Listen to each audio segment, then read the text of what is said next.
Guys, oh my god. I fell asleep and I was trying to. And I woke up and this game was still on. So I'm just like, alright. I got this. Goodbye. We have to dust off the islands and other surfaces before we mop the floor. Is that okay? Alright, boy. I remove my sleeves, climbing the steps of the staircase. Easy as cake. Both Damien and I began to climb to the top of the stairs, wiping the dust off the railing as we went. However, a silly idea came into mind. I looked over to Damien, wondering if he could read what I was thinking. Oh, shit. As expected, Damien looked over in slight surprise before giving me a slightly concerned look. What if you get hurt? Oh, come on. It'll be fun. I did it all the time as a kid. Damien stared at the rail and thought. My mind began to wonder how much fun my idea was, hoping my thoughts would convince him. Damien sighed softly before smirking slightly and nodding. Whoa! My good voice. I quickened my pace on the rail, dusting as quickly as I could as I got to the top. Damien followed quickly behind on the opposite side until we both were at the top of the stairs. We both then jumped up and sat on top of the rail, sliding down each side like a roller coaster. There was a lot of thought on the excursion, but not much stopping. Watch out! Whoa. Our brakes had become a slamming into each other and landing on the floor, him on top of me, of course. I stared up to him in surprise as he looked down at me and concerned. Neither of us knew what to say. I started to laugh. I didn't know why, but I couldn't control myself. I closed my eyes and laughed in pure enjoyment of what just happened. Damien began to laugh as well, smiling wildly. Both of us ended up laughing on the floor. Damien rolled off of me and held his stomach as I held mine. We were both completely engulfed in joy. You were right. That was fun. Duh, fuck, I don't do it. See, I told you. Both of us curled into ourselves, facing each other in laughter before we looked at each other with smiles. However, Damien's face softened as his laughter slowly died. He smiled with happiness in his eyes and a blush across his cheeks. I stared in response, my face turning red in return, but my mind going blank. I couldn't stop staring at Damien's smile. Something about him was just completely charming. His eyes had a mixture of happiness and a small bit of yearning. Soon, though, Damien stood up and reached a hand down to me, breaking my silent thoughts. Come on. We need to keep cleaning. We just did. I slowly nodded before standing and continuing to clean alongside him. The hour of the house party had arrived. In my mind, I kept double and triple checking the essentials for the party. Knowing my dad, he invited his business partners and the executives of the Anderson Company to show me off. I stood in front of my mirror in my room, staring at my form as a million thoughts ran through my mind. It was just a housewarming party, but at the same time, it wasn't. It was my chance to show my dad that I was better than his expectation. It was a chance for me to see my parents as a woman. It was my test to see if I was really ready to live on my own. You don't really got bills to pay. What are you talking about? Okay. Well, not truly alone. I have the Ichabod to thank, but even so, I didn't have any of my dad. I don't even have my dad guiding me or my mom helping me through living alone. Bruh, I'm moving out of my rent house. What do you think? A knock on my door broke my thoughts, surprising me. Who was it? Hey, are you okay in there? Your parents should be here soon, so you should hurry getting ready. Well, I'm ready, but... But what? I'm sure you look fine, Anderson. Just come on out. Whatever. As soon as I opened the door to the hall, I watched as Naomi's and Susan's face turned from smiles to complete awe-struck stares. What? Dude, you look hot. Yeah, you look amazing. Where did you get that dress? H&M. I've had it for a while. I just never had the chance to wear it. I figure I might as well bring it out now. I stepped out of my room and closed my bedroom door behind me. As I walked down the hall to the grand lobby, the incubi stood waiting for me at the bottom, all dressed to the nines as proper servants. Whoa! They really know how to dress well, don't they? Yeah, my character's kind of mute, so I gotta get for some voice. I was slightly taken back on how great the boys looked in uniform. Each had the poise of a perfect gentleman, even Sam.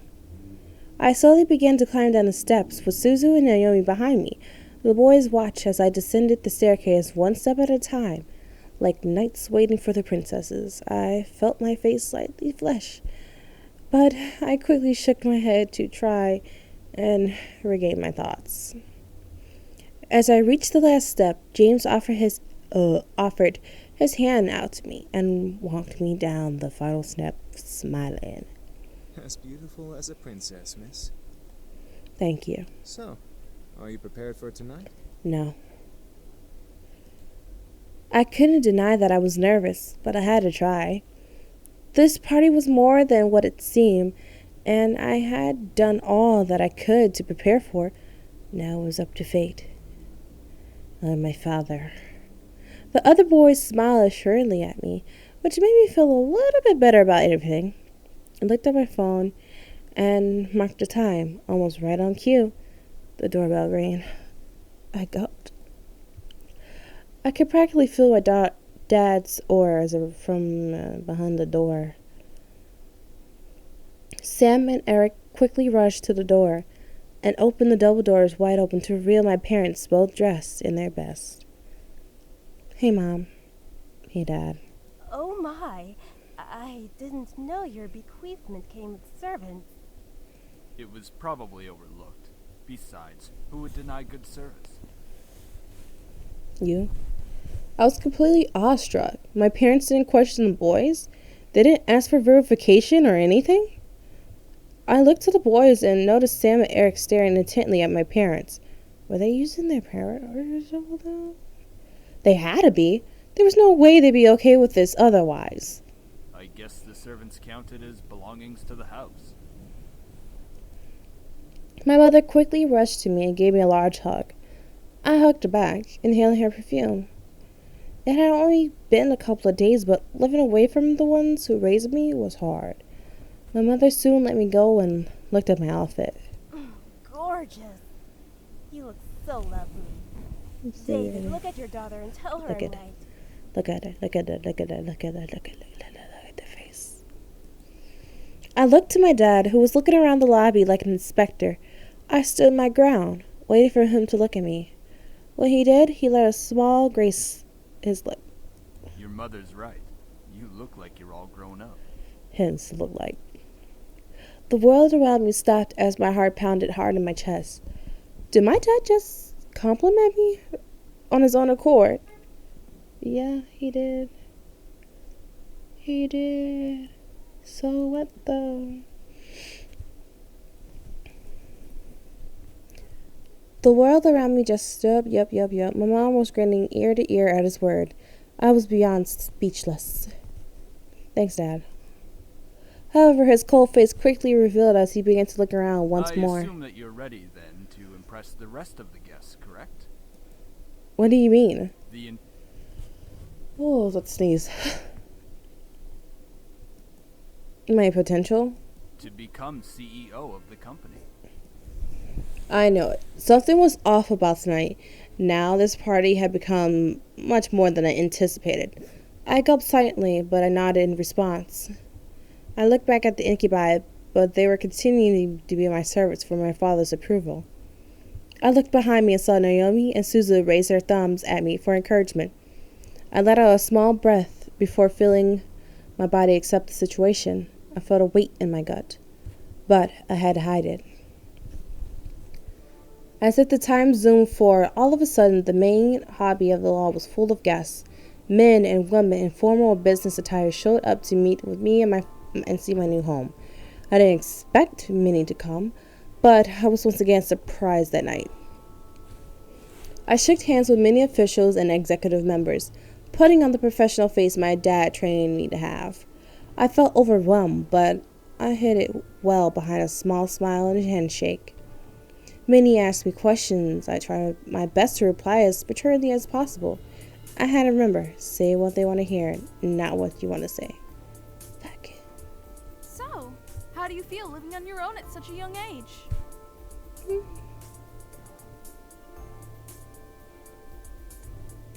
I'm so sorry about your grandfather passing away. It really hit all of us hard. Do you have college plans?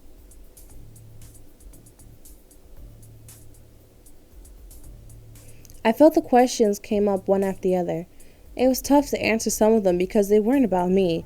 They were about the company. What do you think will happen with the company now that your grandfather has passed? What do you think of the philanthropic policy the company has?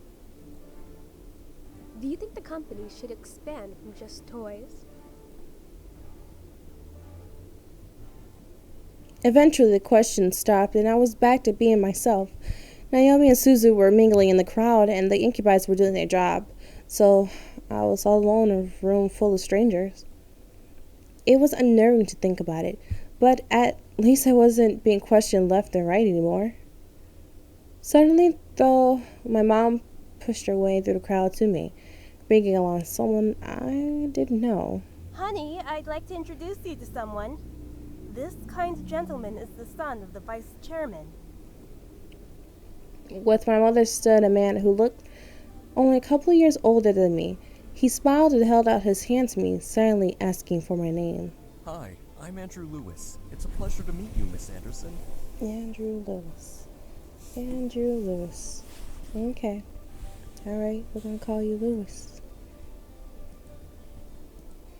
As I placed my hand in his, he raised it to his lips and kissed over my knuckles.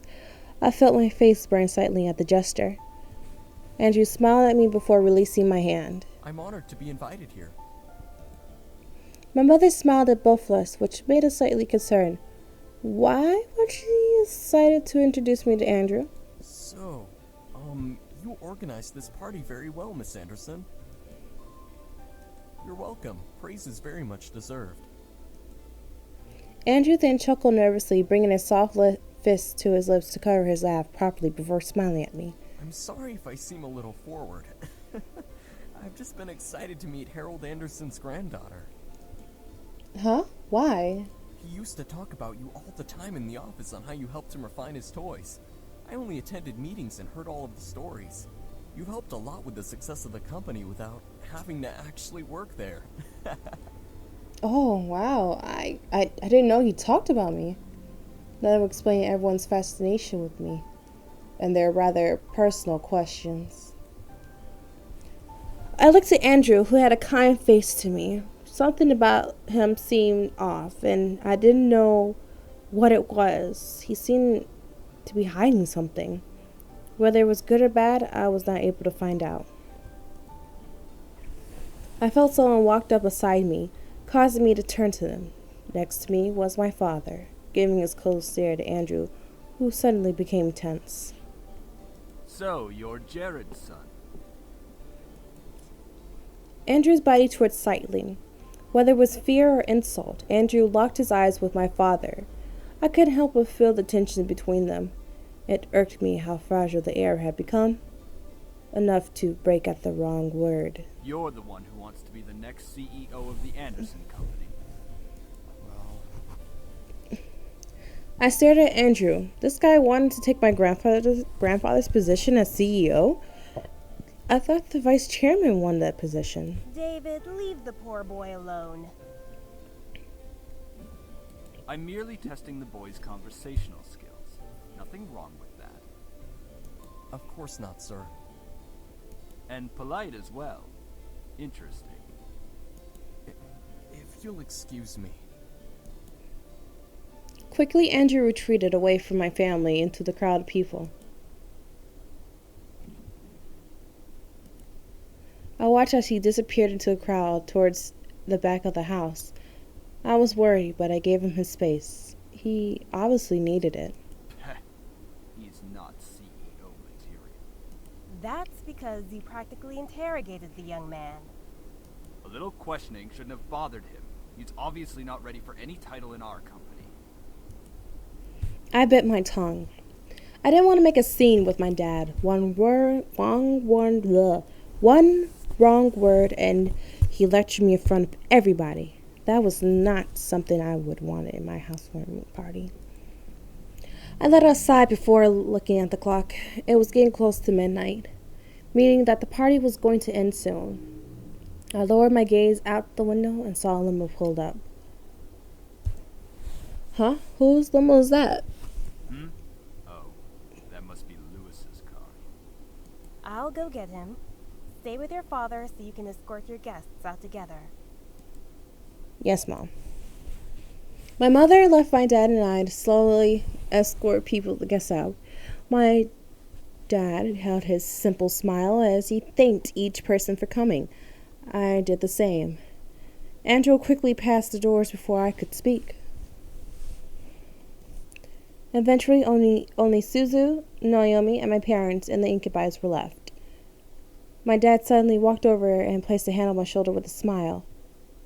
I stared up at him, a wave of confusion washing over my face. What?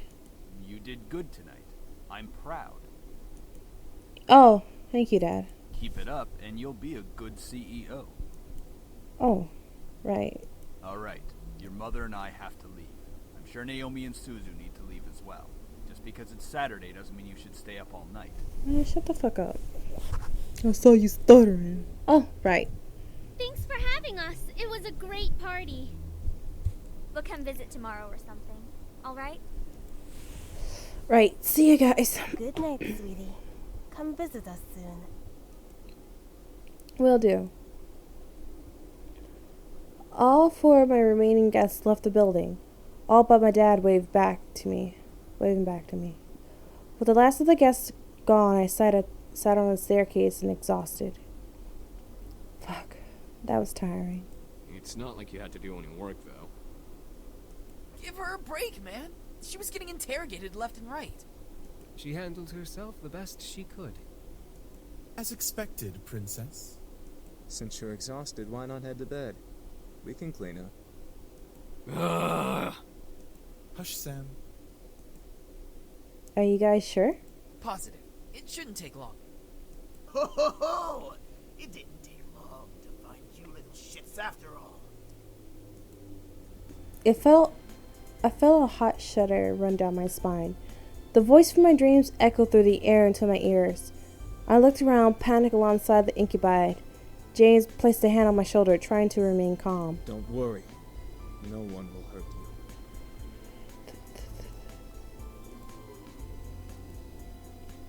Are you sure? Are you really sure? All of us shot our heads to the door. Oh my god. I'm seeing doubles. That's how I'm so tired. Finally pinning down the direction of the voice, the doors quickly swung open, revealing a sight I would never expect to see. Skin red as blood, eyes black, and a gold piercing into mine. Roughen up clothes and a pistol in his hand. I saw a monster. Thug life. Thug life. Where's this thug life?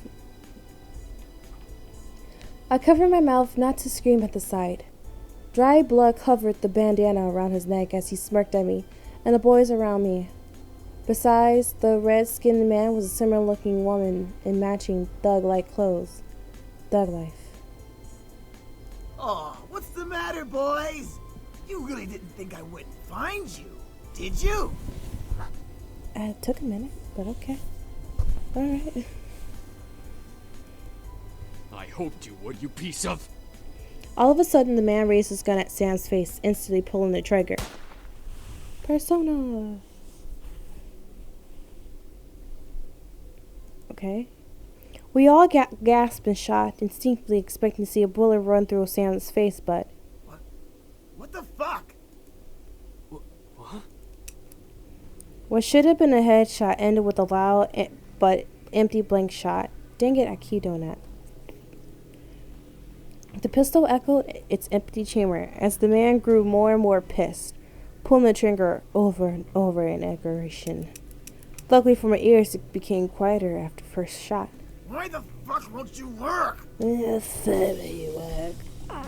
This place is protected. By this dick. What did you say, Shrimp?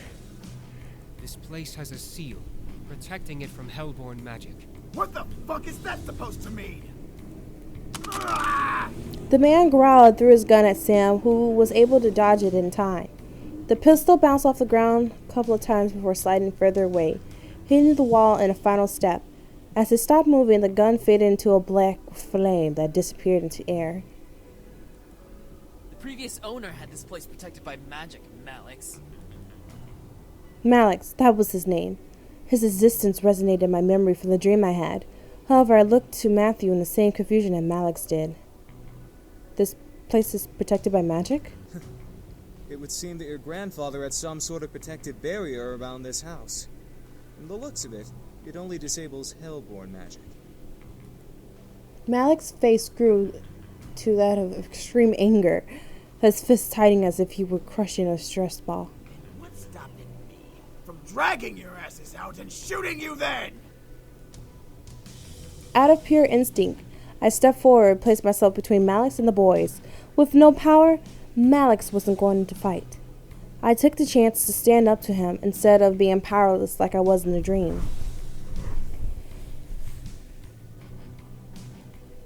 Malix suddenly laughed wildly and staring at me in disbelief.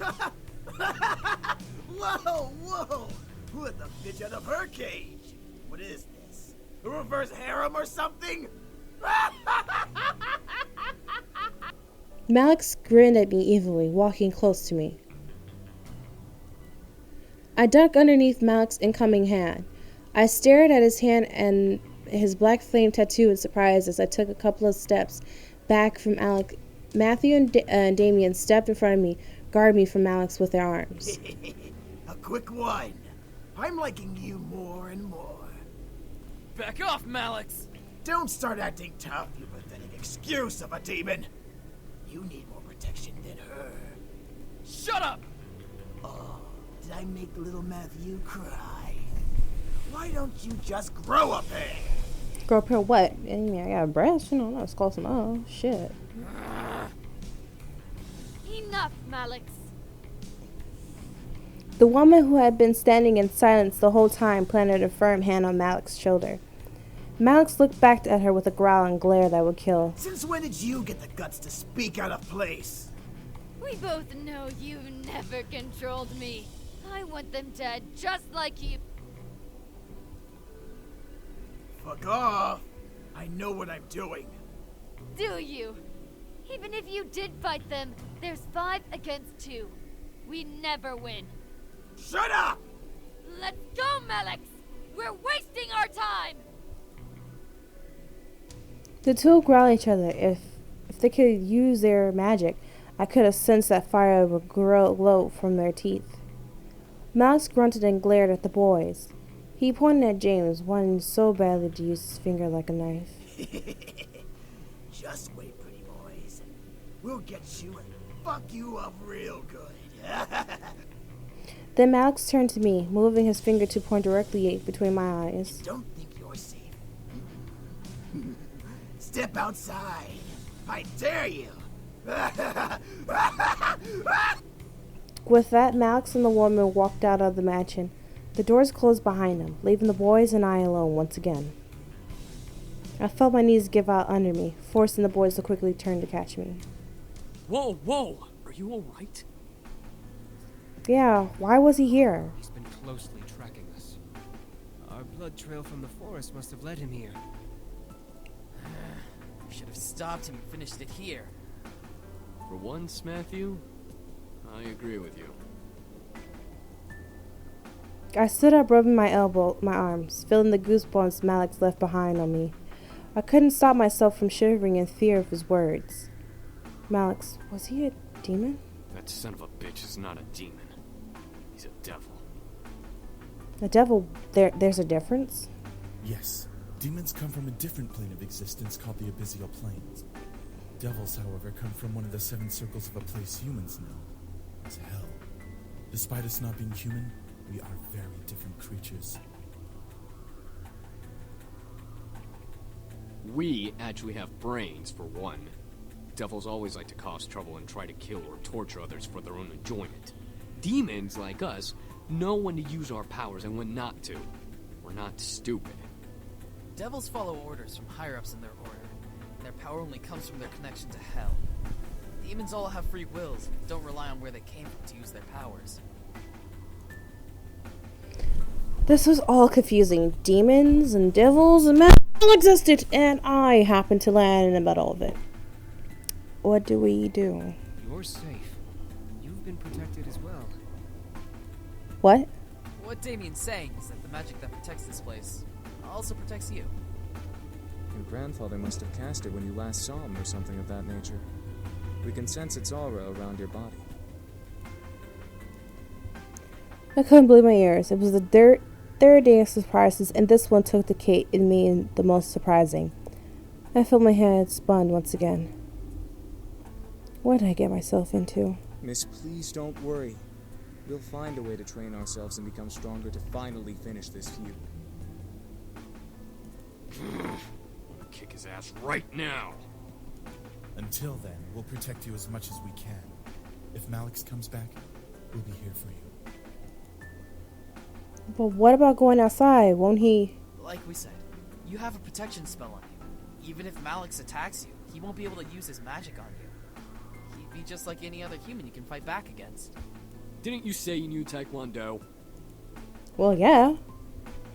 I felt somewhat relieved that I was mostly safe from Malix. Still, I cannot help but feel very nervous and apprehensive about the future. The boys are safe here to train and become stronger. But what if Malix did the same? Even more so, I was lost about how my grandfather knew about magic. I had to find out. At least I had time. I went to bed that night feeling nervous. Despite the words of the incubi, I felt like a target to something I'd never been able to explain or prove. Magic? Devils? Demons? How did all of this happen? Should I really meddle with the situation? I mean, they're only staying until after they defeat Malix. That's right. They said they only stayed until after they defeated Malix. After that, my life can go back normal. Temporarily insanity, as Kay would say. The question would be, would I want them to leave? If my life went back to normal, then I have to care for myself, for the house all on my own. I get to focus my life instead of being distracted by the boys. I have to. My life. Where was my life going anyway? I was under pressure from my parents, with only my friends and the boys to comfort me. Without the boys, I have no way to hide from my responsibilities. Enough. Let's just sleep and deal with tomorrow when it comes. Defeating my sense of thought, I forced myself to sleep, unsure of what will happen tomorrow had planned for me. However, whatever the future had for me, I would be ready for it. I promise to be with you forever. You're so important to me. I swear I'll give my life to you. Please, let me love you. I'll be by your side. I can't imagine living without you. I want to be with you. I love you.